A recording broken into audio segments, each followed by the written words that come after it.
represent us. Instead of warmongering abroad, but listen to her constituency, because over here we need people, we need health care, we need housing. Look at how many homeless people are just on the streets over here. We need housing, we need living wages and good paying jobs. We need reproductive rights, which the Democratic Party so supposedly says they support.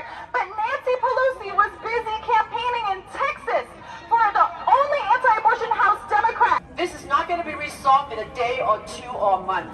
This will continue.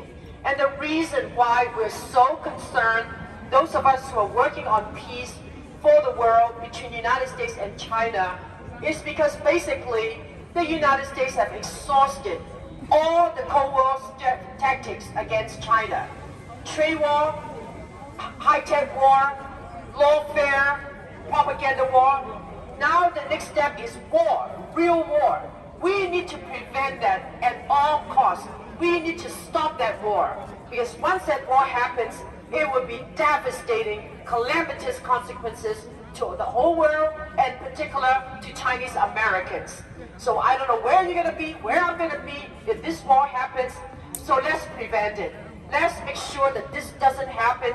Use all the pressure that we have to bring it down, bring down the temperature, and make sure that we will not go into war.